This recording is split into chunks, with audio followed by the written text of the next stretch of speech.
Assalamualaikum warahmatullahi wabarakatuh. Perkenalkan, nama saya Muhammad Iqbal Rizal. NIM saya 20 30 10 60 21. Kelas Tadris Biologi A semester 2. Mata kuliah Kriptogame. Dosen pengampu Rizky SSIMP. Berdirinya saya di sini ingin menyampaikan materi Pteridophyta atau biasa disebut dengan tumbuhan paku. Pengertian: nama latinnya Pteridophyta berasal dari bahasa Yunani.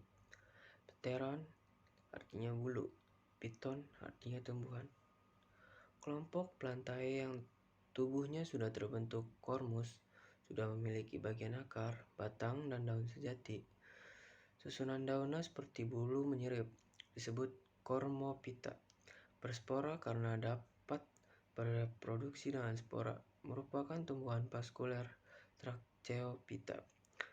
Karena sudah memiliki pembuluh angkut xilem, pembuluh kayu, dan phloem, pembuluh tapis. Dikenal dengan istilah pakis. Ciri-ciri: fotoautotrof dapat membuat makanan sendiri dengan berfotosintesis.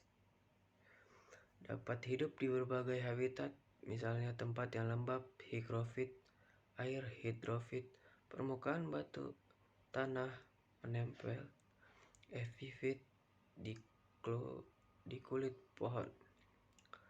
Tubuh subur di daerah hutan hujan tropis. Berbentuk seperti tumbuhan tingkat tinggi. Ukuran tumbuh bervariasi. Ada yang hanya beberapa sentimeter, ada yang mencapai 5 meter. Mengalami pergantian bentuk gametofit dan sporofit. Struktur akarnya berbentuk serabut,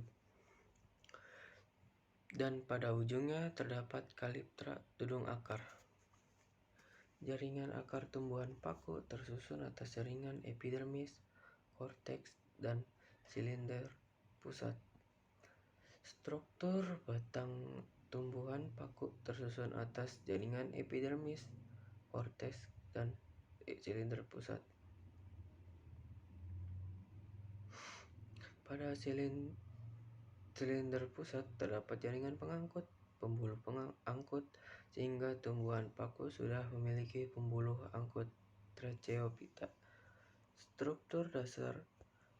Struktur daun tumbuhan paku juga tersusun atas jaringan epidermis, mesofil, dan pembuluh angkut.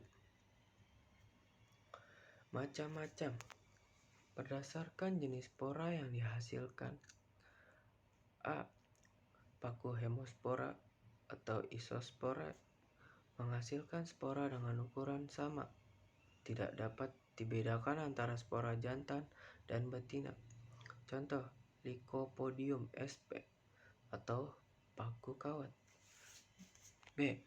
Paku heterospora atau anisospora menghasilkan spora berbeda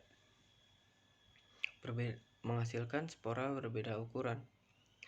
Spora jantan berukuran kecil disebut mikrospora, dan spora betina disebut makrospora. Contoh, Salaginella sp. atau paku rane, Marsilea crenata atau biasa disebut dengan semanggi. C. Paku peralihan menghasilkan spora dengan bentuk dan ukuran sama, namun berjenis kelamin jantan atau betina. Contoh, paku ekor kuda atau biasa disebut Equisetum debil. Klasifikasi: tumbuhan paku diklasifikasikan berdasarkan perbedaan morfologis tubuh menjadi 4 divisi, yaitu A. Psilophyta atau paku purba atau paku telanjang. Jenis paku ini sebagian besar telah punah. Tumbuhan ini belum berdaun dan berakar. Batang dan telah mempunyai berkas pengangkut. Cabang-cabang menggarpu dengan sporangium pada ujung cabang-cabangnya.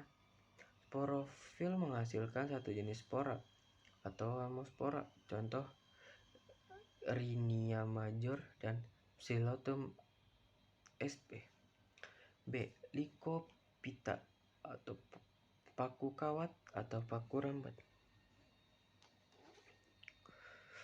Tumbuhan paku ini berdaun kecil, tersusun spiral. Sporangium berkumpul dalam strobilus dan muncul di ketiak daun. Batang seperti kawat. Contoh Selaginella sp atau paku rane. Sebagai tanaman hias, Lycophydeum sp atau paku kawat. Sebagai tanaman hias, Lycopodium clavatum sebagai bahan obat-obatan. C. Equisetophyta atau Sephenophyta. Tumbuhan paku ini memiliki daun mirip kawat, serta daunnya tersusun dalam satu lingkaran. Bentuk batangnya mirip dengan ekor kuda. Oleh karena itu, divisio ini disebut paku ekor kuda. Contoh, Equisetum debil memiliki batang yang keras karena mengandung silika. Sporangium terdapat pada suatu struktur berbentuk kerucut yang disebut stobilus. D. Pterophyta atau Felicinae atau paku sejati. Pterophyta telah memiliki akar, batang, dan daun sejati. Daun umumnya berukuran besar atau disebut juga megafil. Batangnya dapat tumbuh di bawah tanah seperti rizoma, ataupun batangnya tumbuh di atas tanah. Ciri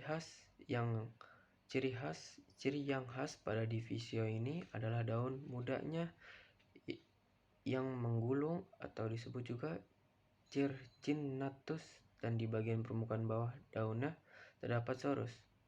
Contohnya Adiantum cuneatum atau suplir, Adiantum farleensia atau ekor merak, Asplenium nidus atau pakar sarang burung, Platycerium bifurcatum atau paku tanduk rusa, Mircelia crenata atau semanggi, Azolla pinnata paku air, Salvinia natans paku sampan, Alsophilia glauca paku tiang. Macam-macam daun. Berdasarkan ukurannya dibedakan. Daun mikrofil, yaitu daun yang ukurannya kecil, berbentuk rambut atau sisik, tidak bertangkai dan tidak bertulang, kecuali pada paku kawat pada ekor kuda. Daun makrofil yaitu daun yang ukurannya besar, sudah bertangkai, bertulang daun, dan memiliki daging daun. Mesofil, yang terdapat stomata, jaringan tiang, dan bunga karang. Berdasarkan fungsinya dibedakan. Daun tropofil, yaitu daun yang tidak menghasilkan spora tapi memiliki zat hijau daun atau klorofil, sehingga berfungsi dalam proses fotosintesis atau menghasilkan zat makanan. Glukosa sering disebut sebagai daun steril. Daun sporofil yaitu daun yang menghasilkan spora sebagai alat perkembangbiakan atau reproduksi, sehingga daun ini disebut juga daun fertil atau subur. Sporofil berbentuk helaian dan ada pula yang membentuk strobilus. Strobilus merupakan kumpulan beberapa sporofil yang menyerupai bentuk kerucut. Di bagian bawah sporofil terdapat sorus, yaitu kumpulan bulatan kecil berwarna coklat yang mengandung banyak kotak sporangium. Pada sporangium terdapat sel penutup yang menyerupai cincin yang disebut annulus. Sorus dilindungi oleh suatu struktur berupa selaput yang disebut indusium. Manfaat: tumbuhan paku memiliki manfaat atau peranan antara lain: tanaman hias, contoh Adiantum cuneatum, Alsophylla glauca, Adiantum parleyense, Platycerium bifurcatum, Asplenium nidus, Selaginella wildenowski. Untuk sayuran, contohnya Mircea carenata. Untuk pupuk hijau, contohnya Salvinia natans, Azolla pinnata, bersimbiosis dengan Anabaena sp. atau algae biru yang berperan dalam fiksasi nitrogen. Untuk obat-obatan, contohnya Dryopteris filigmas, Lycopodium clavatum. Untuk bahan bangunan, contohnya Alsophylla glauca. Untuk alat penggosok atau pembersih, contohnya Equisetum debil. Sekian, terima kasih. Jika ada kata-kata yang salah, mohon dimaafkan. Wassalamualaikum warahmatullahi wabarakatuh.